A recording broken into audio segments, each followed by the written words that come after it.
Live from CBS 5, breaking news. We begin with breaking news tonight. Right now out of Litchfield Park, the Wildlife World Zoo is being evacuated after a bomb threat. This is a live look from the scene right now. We're told someone called Dylan's Restaurant and made the threat, so they closed the restaurant and the zoo as a precaution. Maricopa County Sheriff's deputies are on scene investigating. So far, they say they haven't found anything. The zoo says they plan to reopen tomorrow for normal business hours.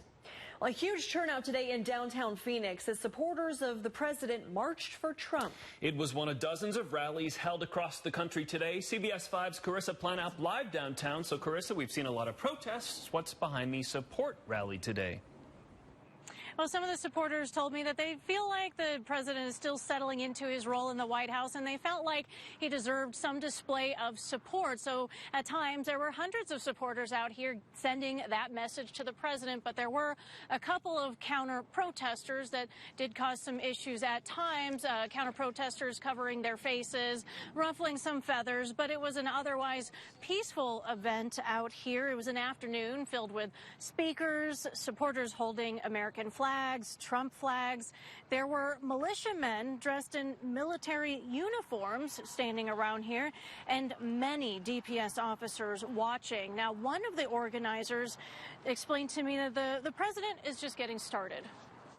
Allow that process to take place and be a little patient while it takes place. And we feel that that patience has not been happening in this case, so we thought it was important to show a little support. I stand for truth.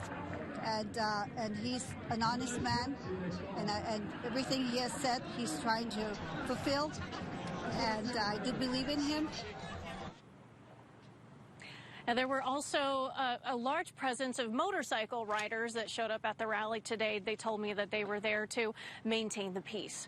Reporting live in downtown Phoenix, Carissa Planout, CBS 5 News. And it certainly happened on an interesting weekend. Carissa, thank you, because tonight the president is in Florida again this weekend, working from his vacation home. But he started the day with a series of tweets making very serious allegations about his predecessor. Very early this morning, Trump accused then-President Obama of wiretapping Trump Tower last October. But more than 12 hours after the first tweet, the White House has offered no evidence to back up those claims. We do know the tweets follow a story published Friday on the conservative website Breitbart detailing similar unfounded claims of Obama surveilling the Trump campaign. A spokesperson for the former president responded, calling the allegation, quote, simply false.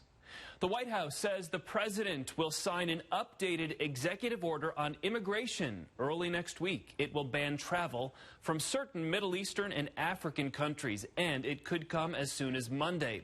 The president's first travel ban was overturned by the courts. A woman was found shot to death in a parking lot in Phoenix today. Her friend, who was also shot, was able to go find help.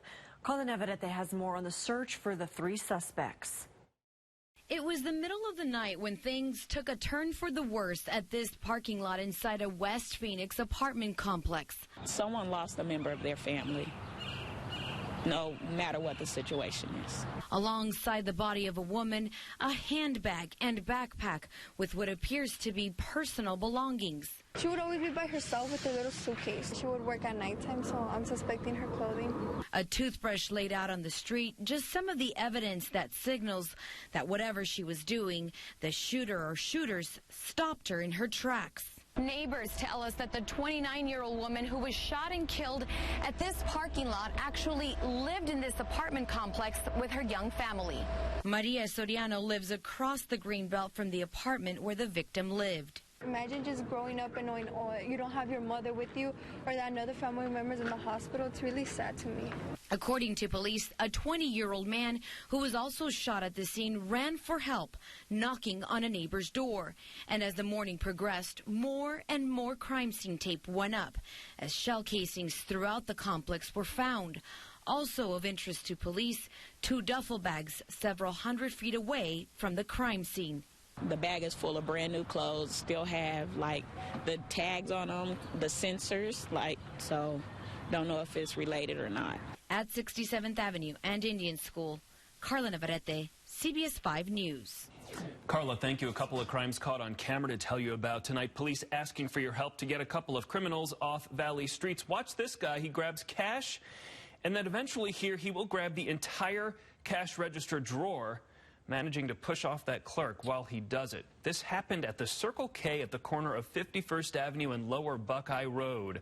Police say this guy took off in a silver sedan with a black bra on the front of the car.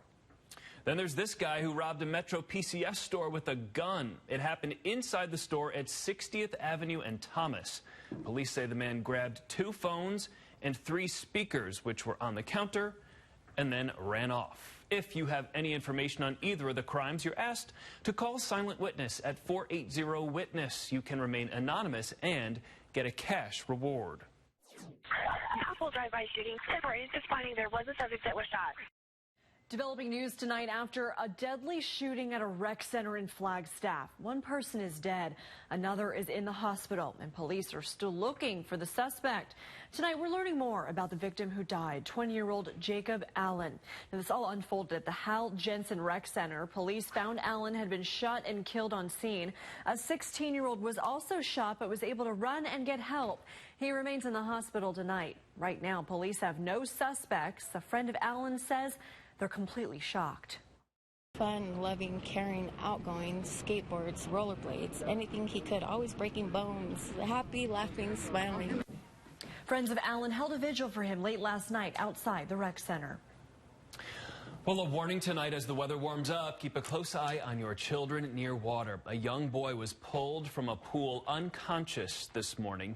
It happened at a public pool in the Greyhawk neighborhood up near Thompson Peak in North Scottsdale while swimming with his family.